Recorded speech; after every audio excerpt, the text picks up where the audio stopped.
Have you ever had a problem that you, went to try to solve, and the solution for that problem was worse, or made things worse than the initial problem that you had? And I think just about every one of us has had that happen to us at one time or another. Probably the most classic example of that maybe all of us have experienced is a grease fire, right? You got a little bacon going or something that's hot and oily in a pan, and it catches on fire. And what do? You throw it. You think, oh well, fire. I got to put water on it and throw it out. Well, with the grease fire, you don't do that because grease burns at about 400 or 500 degrees or something like that. You put water on that, it becomes a big flaming ball of fire. You go from a little fire into a pan to burning down your house. You know, that's a good example of trying to solve a problem, and your solution actually makes the problem worse. All right. I actually looked up if a term exists for this, and sure enough, there does. You know, the internet does not lack in terms. There's actually a couple of different terms for a solution to a problem actually making the problem worse. And the first term is called the Cobra effect. The Cobra effect. And the Cobra effect came from an incident in India, back when Britain was an occupying nation of India. And in the city of Delhi, there was a big problem with snakes, cobras to be exact, right? There was a lot of cobras out there, and you know, cobras are dangerous creatures. And so the British posted a reward, posted money. If you bring a cobra, we want to clean up the streets from cobras. So if you bring a cobra in, we're going to pay you, right? Well, the people in Delhi and in India aren't dummies. They were smart, and so they thought, hey, this is a cash cow. We can let's milk this thing. So they started breeding cobras, okay? And the British, after some time, found this out, and they're like, holy moly, they're breeding cobras, and we're just shelling it out for cobra breeders, right? We've created this artificial market. And so the British, once they found this out, they come back and they say, okay, no more money for cobras. Sorry, the program is over. We're stopping this. Well, what do you think all the cobra breeders did? We don't need cobras. They're dangerous. This is a hazardous thing. Breeding them, we'll just let them loose. Yeah, so there was all kinds of more cobras in Delhi. The problem, became worse as a direct result of the solution that that they tried to employ. And it's known as the Cobra effect. It's obscure, but that term is out there. Another term of exactly the same thing, much more recently, is the Streisand effect. The Streisand effect, much more recently, happened in 2003, and it is Barbara Streisand, okay, the singer and actress. And she got it in her head at some point that she didn't want people taking pictures of her house up in Malibu. I guess she has this fabulous mansion up in Malibu. And so she got legal and did stuff to try to prevent people from taking pictures of her home. And it had the opposite effect. Just like the Cobra effect, it had the opposite effect. Because everybody's asking, well, what's so special about Barbara Streisand's home? We got to go check this out. And we got to take some pictures. And then we're going to post those pictures on the internet. And now today there are more pictures of Barbara Streisand's house on the internet than, anybody else up in Malibu. Strictly because she tried to solve the problem. Well, I did some research on this Cobra effect. There are a couple of other things. One interesting one, I could probably talk way too long about it, but it has to do with a medical procedure known as a lobotomy. Has anyone ever heard of a lobotomy, a frontal lobotomy? Well, a frontal lobotomy is a good example of the Cobra effect because you're trying to cure some psychoses, and you're definitely making the problem worse. And the reason you're making the problem worse is because you scramble the brains. That's the process of a lobotomy. What's interesting about it, without going into the procedure, which involves ice picks to the eyes, an ice pick actually goes into your head 2 inches, and they swirl it around. Who thought that would be a good idea? It sounds medieval, right? Well, do you realize that the guy who invented the lobotomy procedure, a guy by the name of Egas Montis, I think, or Maurice, or something like that, a Frenchman, he won the Nobel Prize in 1949 for inventing the procedure of the frontal lobotomy. And it wasn't until 1977 that the U.S. government said, we're thinking this might be a bad idea. After 40,000 people, 40,000 Americans got frontal lobotomies. just nuts. That's a good example of trying to solve a problem. Okay, you've got schizophrenia, you've got depression, and making it worse. Making it worse. Classic, probably the most classic example would be prohibition. Is the same kind of a thing, right? We got too many people drinking, there's drunks out there, we're going to illegalize, alcohol, right? Pass the constitutional amendment, and what ends up happening? More people start drinking, right? They go to speakeasies. Organized crime, really, the mafia got really its foothold during that time. That's when the mafia grew in strength, because not only did they make alcohol when it was illegal, but they introduced all their other illegal activities, So anyway, it happens, and it's happened for a long time to all peoples. And one group of people that it happened to long ago were the people of Israel, all right, out of the Bible. And they had as their king, they had the God of heaven, right, as their king. And instead of relying upon him, instead of looking to him for their solutions to their problems, for their source of happiness and joy and whatnot, they sought out idols, right? They'd worship little pieces of wood and stone and things, okay? And if you take out your notes outline, there's the verse right at the top. God addresses this. God talks about this, and he's upset. He's upset about this, and he says, he gives kind of an analogy, okay? And here's what he says: "You, my people, have sinned in two ways." Kind of the Cobra effect, right? It's not just one problem, but you got a secondary problem making it worse. You've sinned in two ways. You've rejected me, the source of life-giving water, and you've tried to collect water in cracked and leaking pits dug in the ground. So God is likening himself to a cool glass of clean water, okay? And not only do they reject the cool glass of clean water, all right? Say that 10 times fast. Cool glass of clean water. Anyway, they not only rejected that, but then now they're digging, as the word picture goes, they're digging into the ground trying to store water there. And at best, you're going to get dirty, muddy water. At worst, you're not going to have any water at all. It's going to leak out of there, and you got nothing. And then, from doing that, God's angry. You're not getting the blessings from God. You're rather getting cursings from God. All right? And unfortunately, people don't change. The Israelites did this, and we do it. We try to solve our problems. We try to do things to make life better for us. And sometimes, maybe even oftentimes for some of us, the very solution that we try to employ makes our matter worse. It makes things worse for us.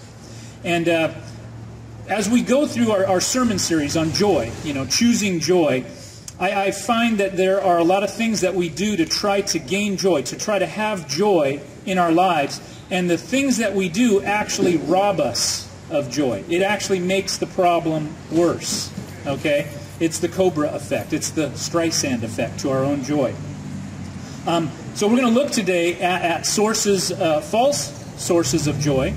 And we're going to look at the true sources of joy. But before we do, I wanted to kind of talk a little bit about feelings. I wanted to talk about the source of feelings in just kind of general terms, because it helps me to kind of get my head on straight when I really kind of have a good definition of feelings. And if you were to search on the internet for a definition of feelings, you're going to find all kinds of definitions. You're going to find huge long lists of all the various feelings that you can feel, and they're all different. It's like nobody really kind of understands. Nobody has a definitive thing on feelings, and I don't either. But one thing I think is very true about feelings is that feelings, whatever feelings they are, good feelings or bad feelings, whatever emotions they are, feelings are always a result of something, right? In other words, if you have the feeling of pain, okay, in your leg, you've done something to your leg, right? Something has happened to give you that feeling. If you have a feeling of peace and serenity, you're probably hanging out at a park, or it's a nice day. You've done this. You've done something, or something has happened to you to generate that feeling. Feelings are always a result of something that has happened, or maybe even something that you think, okay? And I jotted down just a few examples on your notes of different kinds of feelings, because I see that there's two really kind of broad spectrum of feelings that we have. Some feelings are from our circumstance, and that's not the best word in the world to use, but these kinds of feelings, and they're kind of on the left-hand side there, feelings from circumstance, these feelings come really more from what you do and what you think. And then on the other side, feelings from happenstance are really feelings that come from stuff that happens to you. Okay, so look at the feelings that happen from circumstance. I've got on the positive side joy, trust, and confidence. On the negative side, I've got the opposites of those: depression, doubt, and fear. Well, those feelings come really from what you think. Okay, a great definition as part of our ministry is the definition of joy, and it's a quiet confidence in God. Generally, I mean it's more than that, but generally, it's a quiet confidence in God. Well, that confidence that you have in God is something that you do, something that you work out in your mind, and you get joy from that quiet confidence. Without that thought process, without hope for the future, what do you get? You get depression, right? If you think the world's all going to end and that your life's going nowhere, those thoughts that you have on your own, okay, create depression, okay?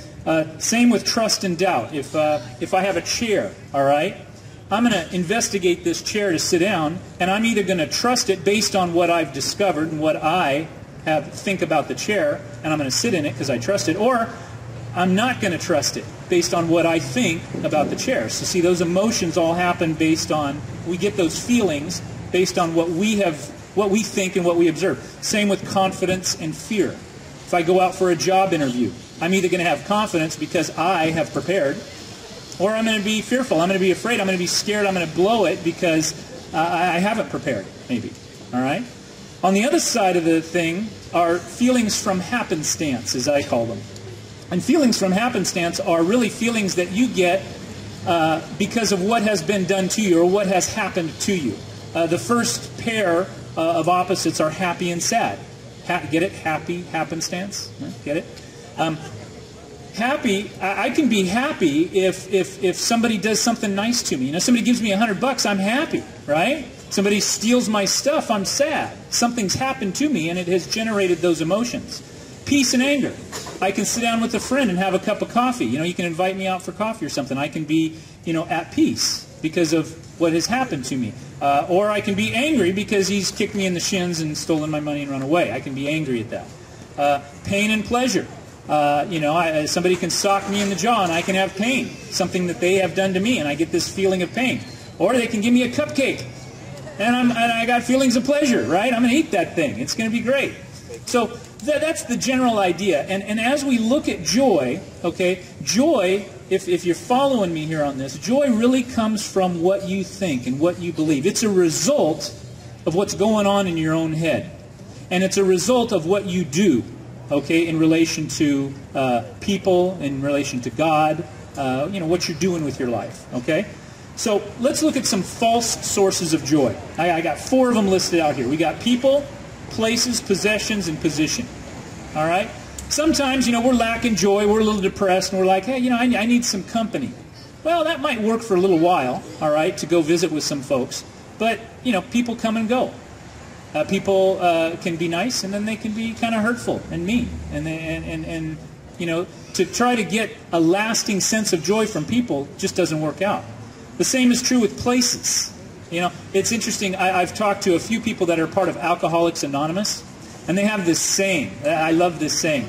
They have this saying of pulling a geographic. Does anybody know what that means? Pulling a geographic? It's great. It's a great saying. This is what it means. It means, okay, you're an alcoholic, let's say, and you finally have kind of gotten to the point where you recognize, okay, I think there's a problem.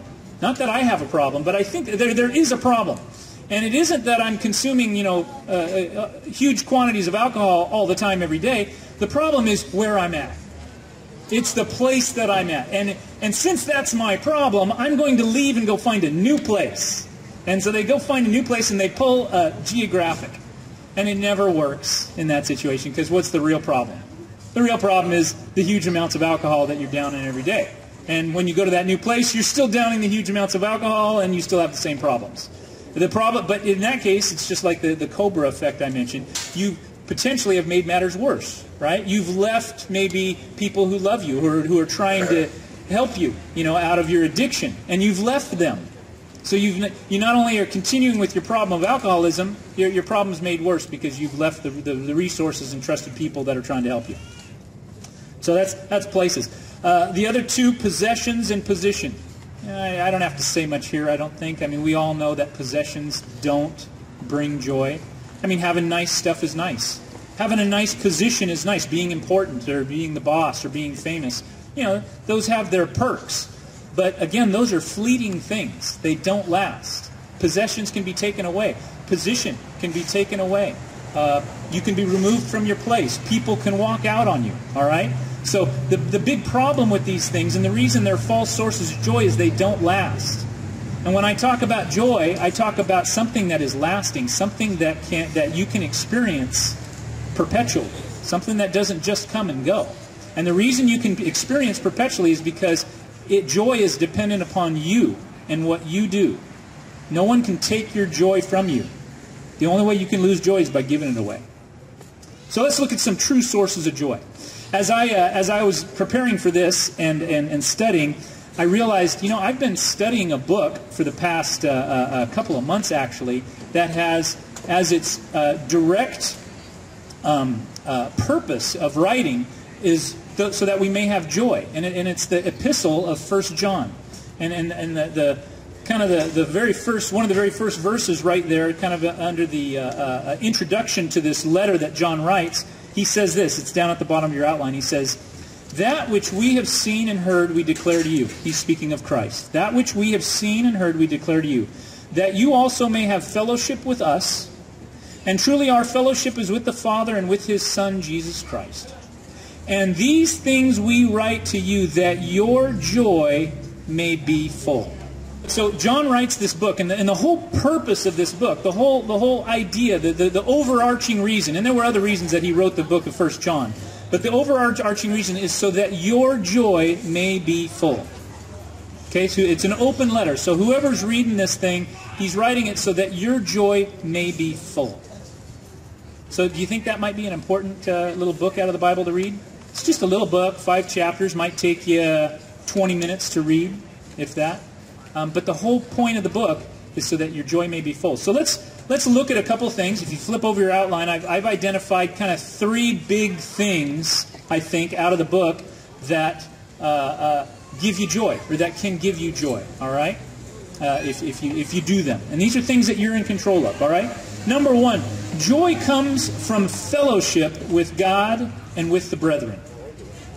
Joy comes from fellowship with God and with the brethren.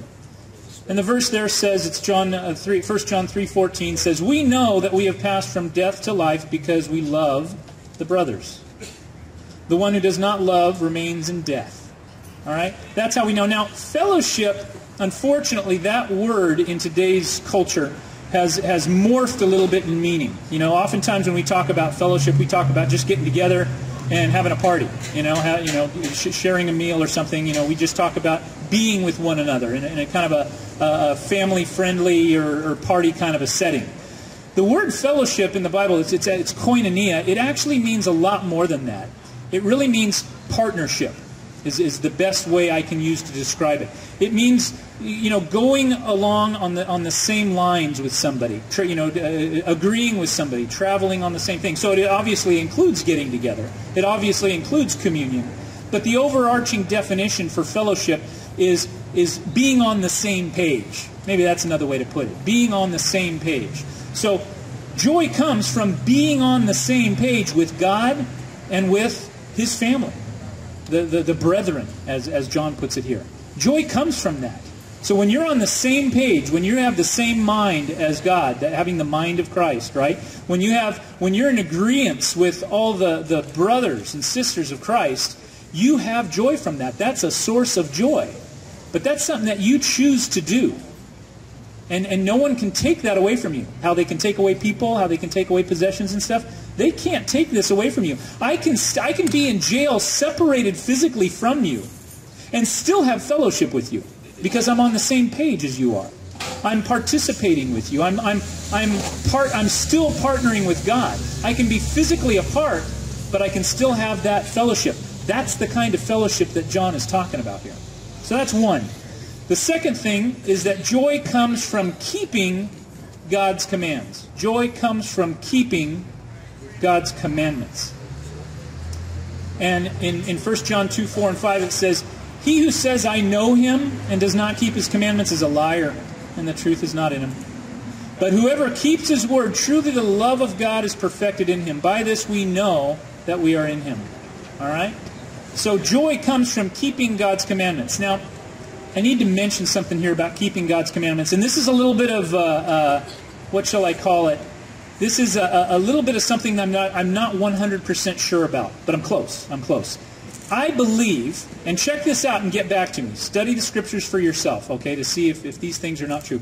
But I tend to believe that keeping the Scriptures is a subtly different thing, or keeping the commandments is a subtly different thing than obeying the commandments. Okay?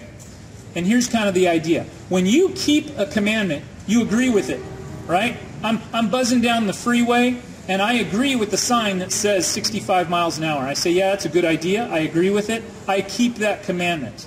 Okay? Does that mean I go 65 miles an hour? Not always. Okay? So I think there's a subtle difference. Now, obviously, if you keep a commandment, if you really, really believe in it, you're going to obey it. So the relationship is very, very, very close. Okay? But I do believe that keeping the commandments of God, like when Jesus talked to the rich young ruler, he said, "I have kept all of these commandments from my birth." I don't think he was lying. Jesus didn't challenge him on that. I think he kept them in the sense that he regarded the commandments of God as true and right and worthy to be followed. I don't think he was saying, "I have obeyed them perfectly all of my life." All right? So there's subtle little difference. That's a little aside. But that's how you can know who's part of the brethren and who does not. Look at the verse again with this in mind. He says, "He who says, 'I know him,' and does not keep his commandments is a liar." Wouldn't you be a liar? In other words, you say, "Oh, I know God, but I don't believe when he says, 'Thou shalt not lie,' or 'Thou shalt not steal.' I don't believe that." Well, that guy's a liar. He doesn't know God because he doesn't keep the commandment. He doesn't agree with those commandments. All right? He's a liar, and the truth is not in him. It's not there. He's vacant of truth because he's disagreeing with God. He hasn't kept the commandments.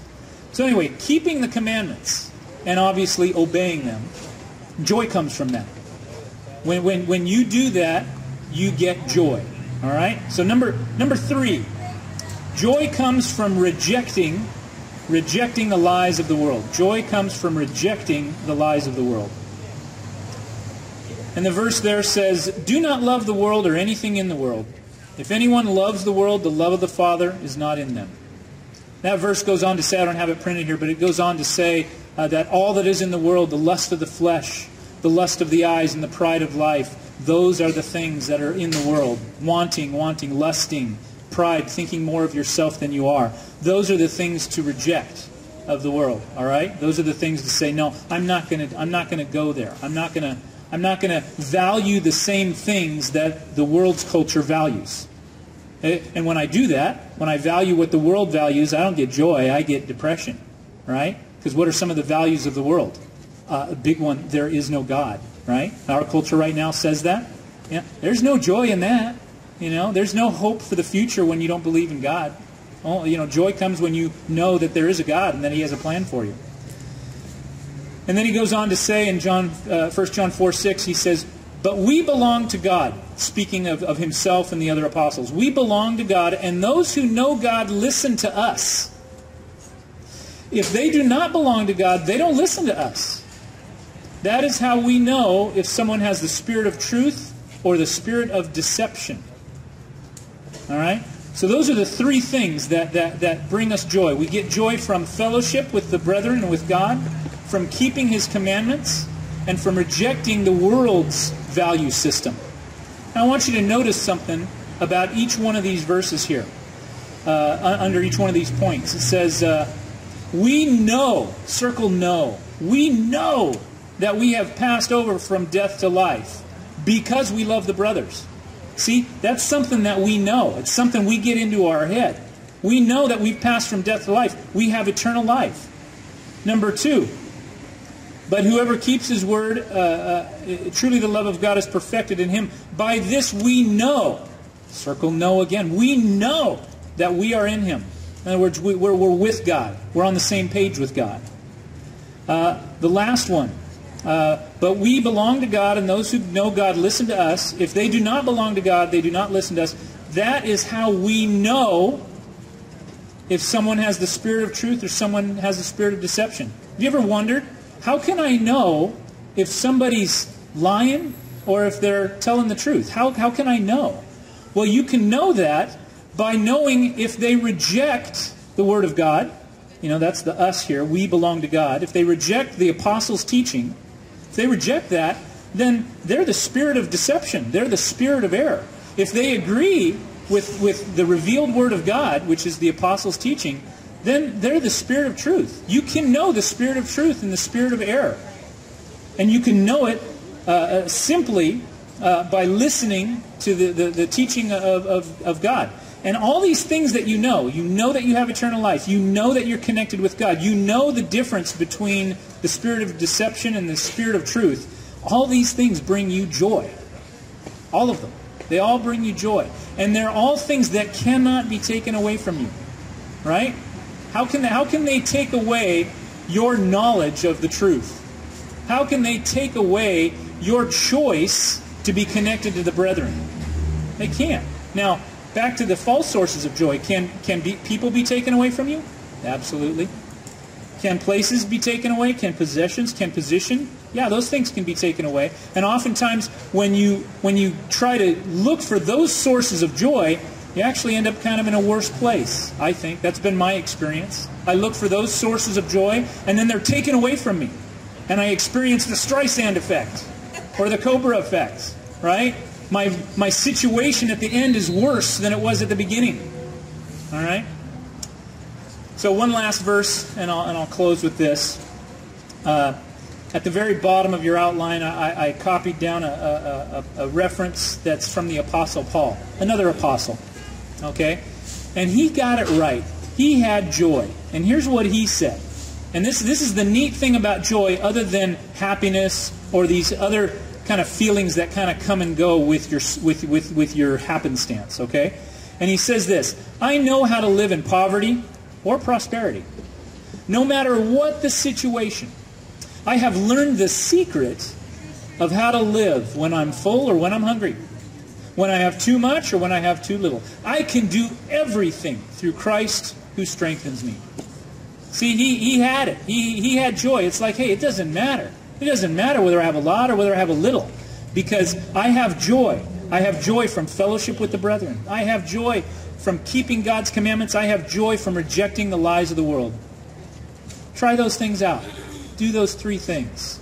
Read that first epistle to John, and you can have joy. He wrote it for that specific purpose. Thank you.